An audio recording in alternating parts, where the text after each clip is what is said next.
Ja, jag har arbetat som utrikeskorrespondent i årtionden för Sveriges Television, det är där jag arbetar. Och har gjort reportage om klimatförändringar i väldigt många länder. Så att när vi flyttade hem 2016 så var det som att jag tittade på mitt eget hemland lite med utrikeskorrespondentens blick fortfarande. Och kände igen väldigt mycket av det som jag har rapporterat om i andra länder. Till exempel skogsbränderna, värmeböljorna, extremsommaren 2018. Där faktiskt 700 personer dog enligt Folkhälsomyndigheten på grund av de höga temperaturerna. Så då började jag titta närmare på forskningen och insåg att det finns väldigt mycket forskning som pekar på att det är inte någonting som kommer hända i framtiden. Nej. Utan det är någonting som redan pågår. Och det fanns ingen bok om hur klimatkrisen förändrar Sverige. Så då bestämde jag mig för att den här vill jag verkligen skriva. Dr. John Clauser is one of the most respected scientists in the world. In 2022, he was awarded the Nobel Prize for Physics. The science that's being done is appallingly bad, in my opinion. There are a large number of scientists who are in violent disagreement. They refer to themselves as skeptics. Since I am no longer worried about losing funding or a job, whatever, I call myself a climate change denier. Jag vill bara säga, som ändå sitter på globala torget, att jag har ju stått och gråtit när jag har stått i slummen i Monrovia och sett liksom hur husen störtar ner i havet och människor har blivit hemlösa. Men som vi vet så är det inte lätt att skapa engagemang för det som redan sker mångfalt värre, till exempel i just Afrika, är ju mycket mer drabbat än vad vi i Sverige. Men min egen smärtpunkt som jag nog nämner i boken, det är ju att fjällvärlden kommer att försvinna för alltid. Att det är redan en klimatzon som kallas för borealt, det är inte längre arktiskt där uppe. Och det beror på att vintrarna, i princip de stränga vintrarna har i princip försvunnit sedan slutet på 80-talet. We are told that current temperatures are unprecedented and dangerously high. It's possible to check if this is true because we have evidence of Earth's climate history dating back hundreds, thousands, even millions of years. So when we look back in time, what do we find?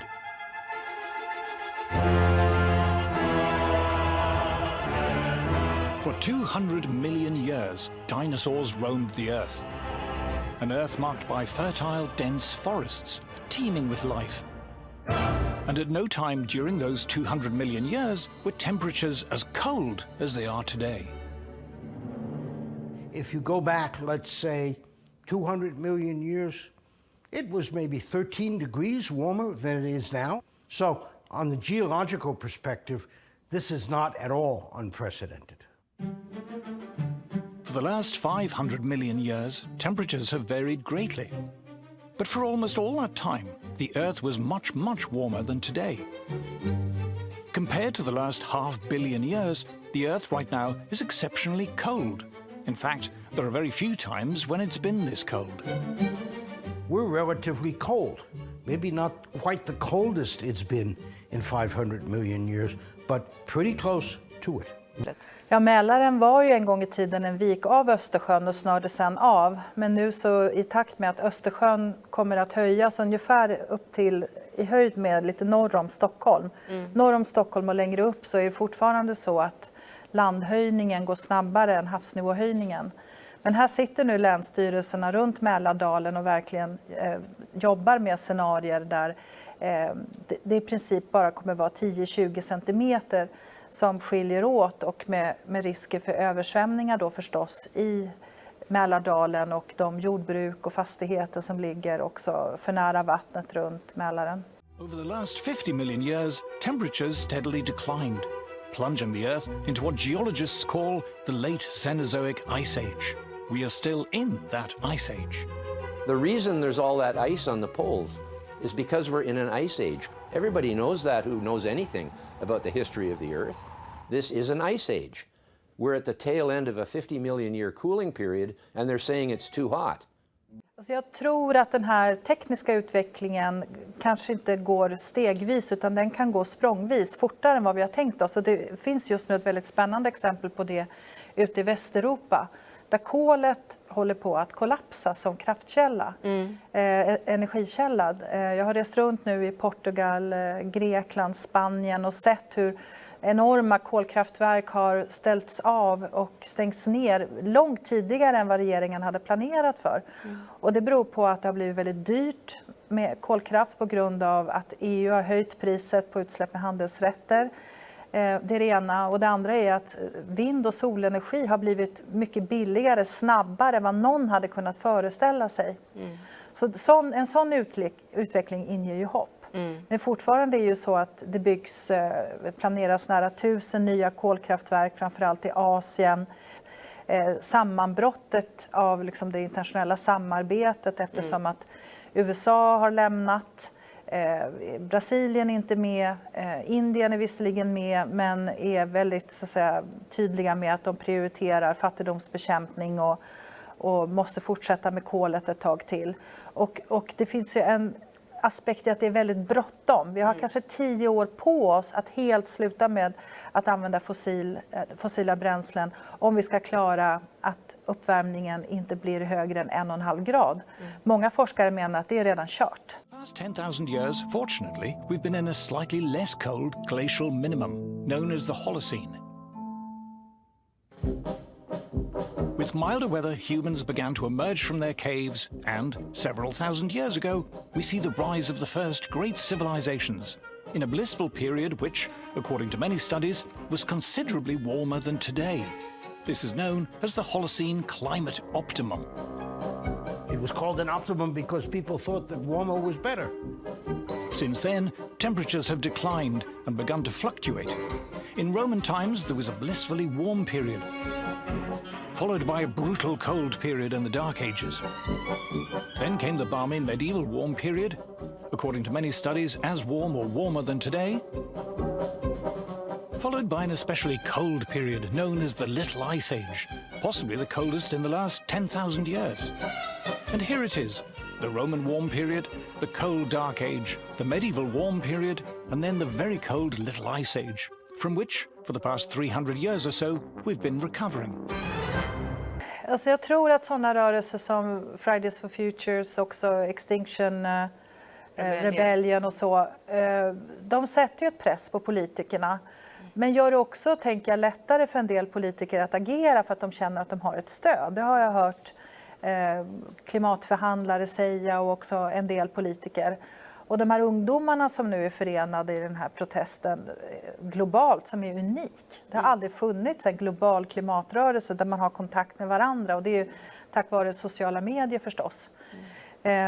De ska ju snart också bli väljare, alltså de kommer ju bli röstberättigade. Och det måste ju varje politiker med någon sorts självinsikt förstå att man måste lyssna på dem. You know, when I hear people pontificating about 1.5 degrees leading to the end of civilization, I think, what have they been smoking? You know, are you crazy? In the early part of the 20th century, it was normal to erect weather thermometers just outside towns, close enough to check every day, but away from the heat of urban life. But over the 20th century, those towns have expanded. Suburbs have spread. There are more roads, more cars. Thermometers which were once outside towns are now surrounded by shopping malls, offices, factories and houses. These towns and all the locations where thermometers are located, on average, they've all grown in population, let's say since 1880. You've got buildings growing up around the thermometers, you've got parking lots, so you've got all of these non-climate influences which are affecting the temperatures, which raises questions about the quality of thermometer data for monitoring global warming. To correct for this corruption of the data, an obvious solution is to use only records from rural weather stations, which have been less affected by urban development. This has now been done by a team led by Dr. Willie Soon. We combine all the best rural station, anything that we can correct for, we correct for. And we show, if you just don't use this data set and use only rural, you get a very different kind of picture. According to rural temperature records, temperatures rose from the 1880s but peaked in the 1940s. Then there was a marked cooling until the 1970s. After that, temperatures recover, but are still today barely higher than they were in the 1940s. what we see is that basically you have a warming from the 1850s or so to 1930s and 40s and started to warm and then cool in a substantial way to the 70s, about 76 or so. Instead of a long-term systematic warming trend, it has a variability, multi-decadal, like every 50, 60 years or so, kind of a variation. It's not just rural thermometers that show little warming. Merchant ships and other naval vessels have been measuring the temperature of the sea since the 19th century. In red, we see the land temperature record since the 1860s, which has been inflated by urban thermometers. But in blue is the ocean temperature record. From around 1900, the two begin to diverge. Ocean records show far less warming in the 20th century, and the pattern more closely resembles the rural temperature record.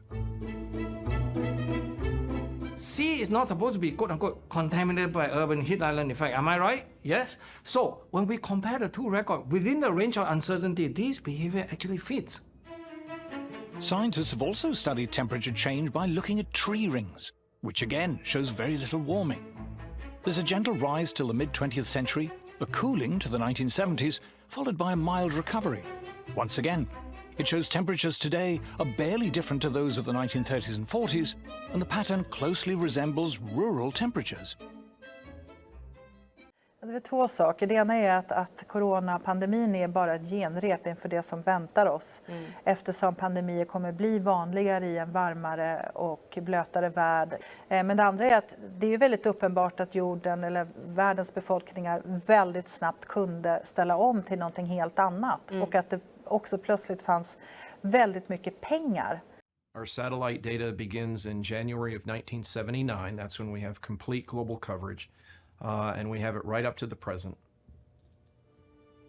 There was one critical question about temperature that satellites were singularly well equipped to answer. Has there been a spurious warming that has crept into the global temperature record over land that's just a result of an increase in population? And that's something that we've been analyzing and working a lot on lately, and we're finding that especially in urban areas, it's large. I mean, since 1880, most of the warming, it looks like, is due to the urban heat island effect. We're lucky to have a few independent scientists like John Christie and Roy Spencer with their satellite measurements of temperature. You know, before they started releasing this, ground-based temperature records were going wild. They were going up, you know, like crazy with no bounds, but now they have to contend with the fact that there's this independent and probably better way of measuring the whole globe's temperature, which is not alarming at all. Evidence from multiple sources now agree that the official global temperature record, as used by world governments and reported in the world's media, is showing far too much warming over the last 120 years, artificially inflated by urbanization. You look at the weather balloon record, the satellite record, the rural record, the ocean record doesn't warm nearly as much as land. All of these indications show that the big warming pulse in the record is the Northern Hemisphere land record. And that's also where most of this data contamination is happening. Ja, men vi har varit skyddade av våra vintrar, våra stränga vintrar. Det har verkligen varit barriären. Men nu så kommer vi bli mer som länder i södra och mellersta Europa. Och jag var nere i Grekland nyligen och gjorde reportage om olivträden och som försvagas nu av det varmare klimatet, men också utsätts för bakterier och smittor som gör att man måste mer och mer bespruta träden och de är lättare. Italien förlorade nästan halva sin olivskörd för några år sedan på grund av den här bakterien. So when we look back in time, what do we find? Over almost all of the last 500 million years, the level of CO2 in the atmosphere has been far, far higher than it is now.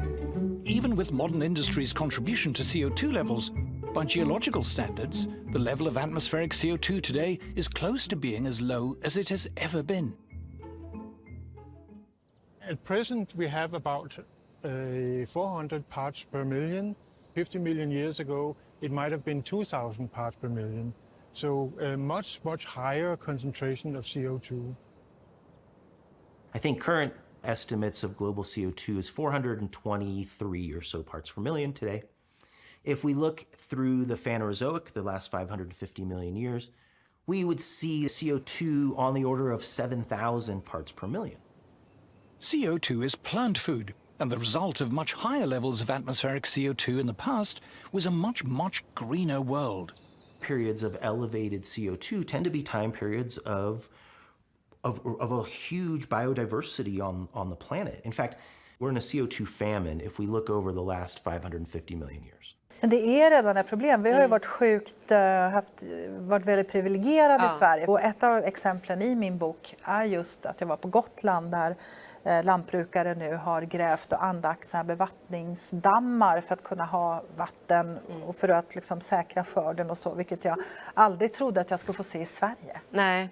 Och sen att det går åt mer och mer kemikalier också för att få rent dricksvatten eftersom det är mer och mer så att säga humusämnen som sköljs ut på grund av att det blir torrare.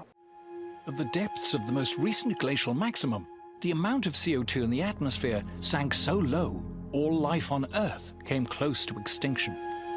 They say CO2 is higher than it's been for 100,000 years, but what they don't tell you in that period they're talking about is that CO2 sank so low that all life on Earth nearly died. 20,000 years ago, CO2 is at the lowest level it has ever been in the history of the Earth, 180 parts per million. If it had gone down another 30 parts per million, we'd all be dead. There is a low point of CO2 where photosynthesis becomes so inefficient that plant life would die. Then everything else starts to perish after that. During the last glacial maximum, there's good evidence that in many parts of the world there was plant starvation from not enough CO2. So we should be very grateful that CO2 levels are beginning to go back up. We're still far from the historical norms, which would be several thousand parts per million. There's not enough fossil fuel to get there, but at least we're making a start. Ice ages start when carbon dioxide is at its maximum, and ice ages end when carbon dioxide is at its minimum, which is the exact opposite of what would occur if carbon dioxide was controlling the temperature. The question of whether CO2 drives the climate is easily resolved. You can look back in time over hundreds of millions of years. CO2 levels have changed radically many times. Did this cause temperature change? No, absolutely not. CO2 has never driven temperature changes in the past, never. Ja, nej, utan det finns forskare som säger att vi skulle kunna vara 50 miljoner invånare i Sverige för det finns plats för 50 miljoner invånare. Ur ett solidaritetsperspektiv med tanke på att enligt FN så är det 230 miljoner personer kring 2050 som kommer att vara klimatflyktingar. Vi kommer att komma mycket mer flyktingströmmar. 130 Syrienkriser var det någon som sa. Just det. Och hur ska samhället klara den utmaningen utan att bli ännu mer polariserat, ännu mer spänningsfyllt mellan de som säger att nu räcker det och mellan de som säger att jo, men vi har en skyldighet att ta emot. Yes, I assert that there is no connection whatsoever between CO2 and climate change. That's all a crock of crap in my opinion. There is no truth to the idea that the Earth is warmer now than it has been in the past. It's a lie. There is no truth that CO2 is higher than it should be. That is a lie. Vi kan ju inte lösa klimatkrisen i Sverige eftersom den drabbar globalt. Men vi är ett arktiskt land som du sa inledningsvis. Så att uppvärmning går ju fortare i Sverige än vad det gör genomsnittligt i hela världen. Så nu handlar det om anpassning för många. Och då skriver jag bland annat om Norrköping.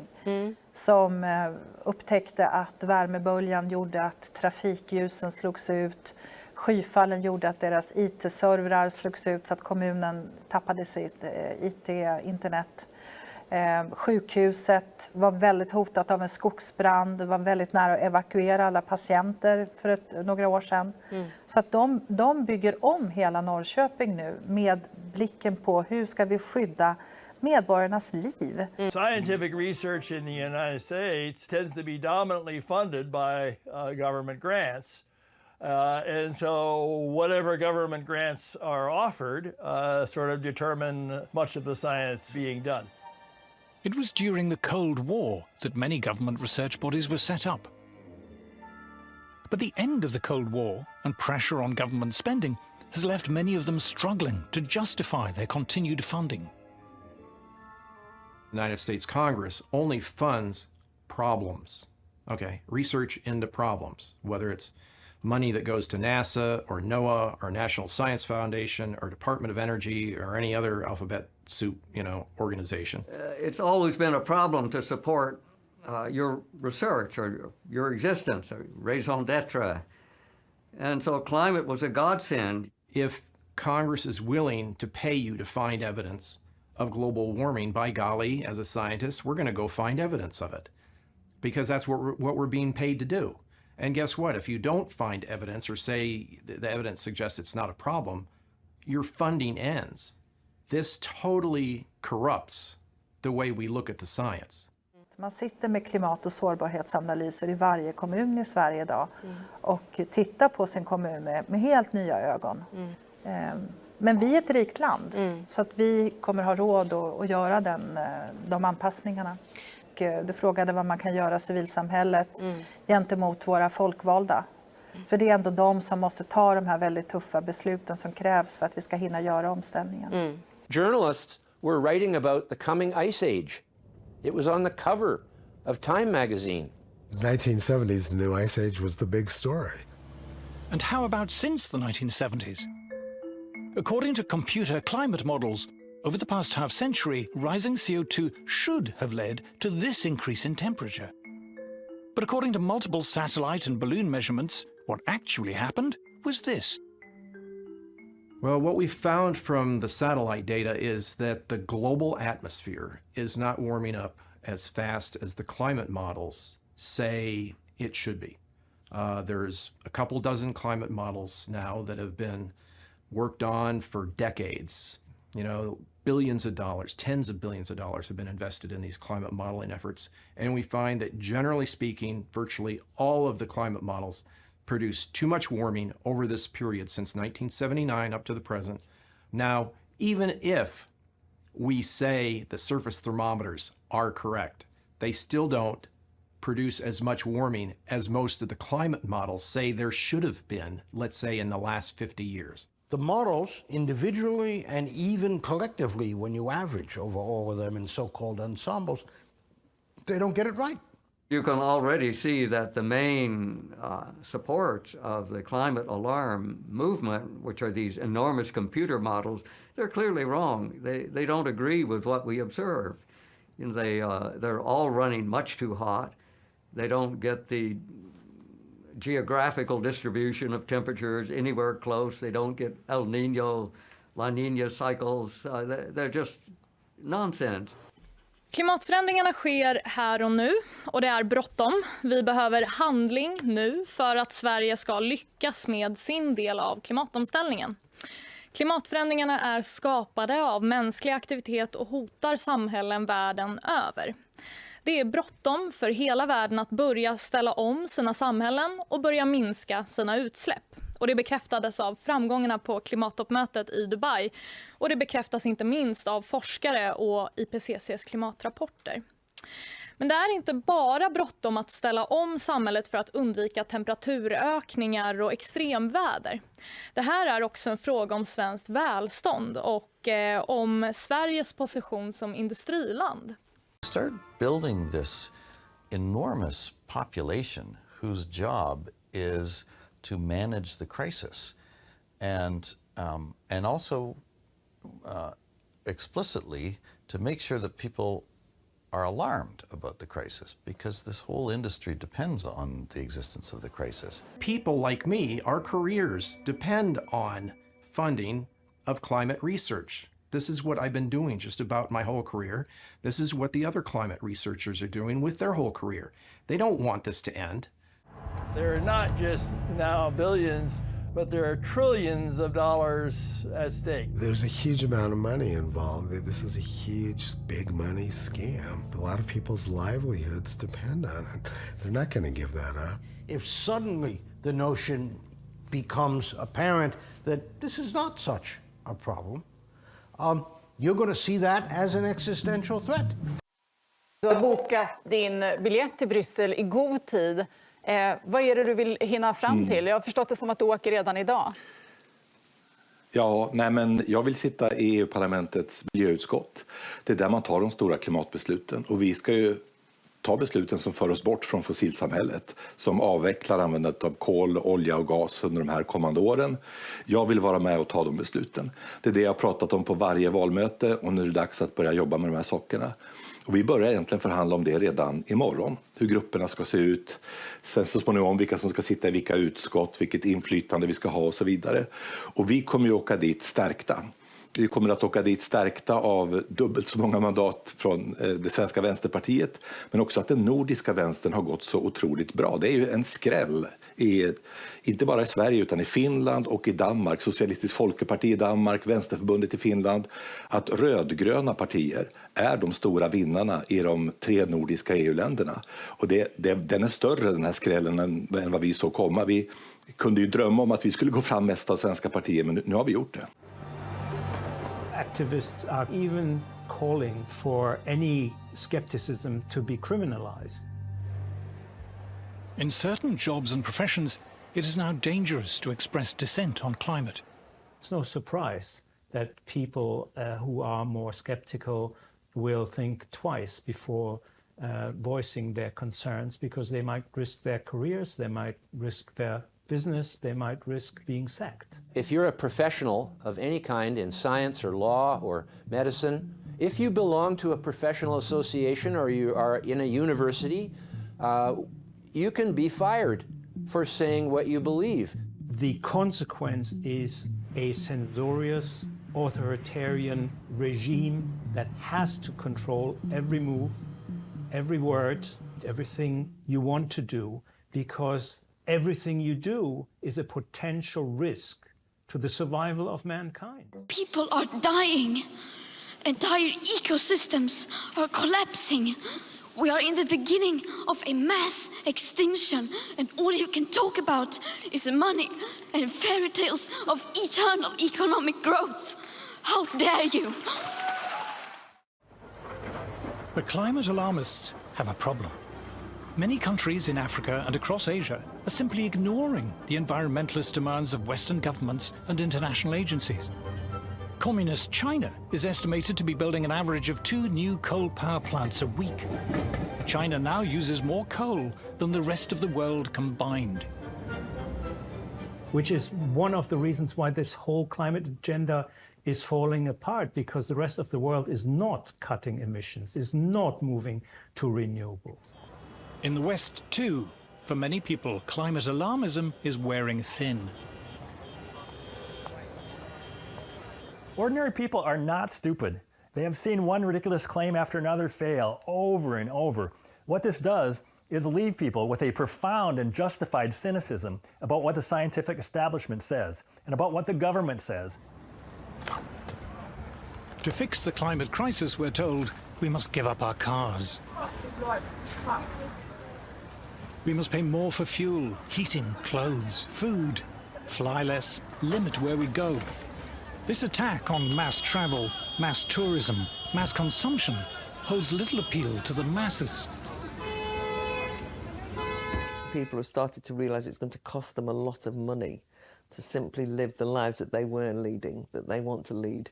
And as soon as that started to happen, I could see people in the United Kingdom who had previously been indifferent to environmentalism suddenly think, how dare they do that, right? How dare they try and take away what we consider to be not luxuries, but necessities. The whole policy of sustainability is about restraint.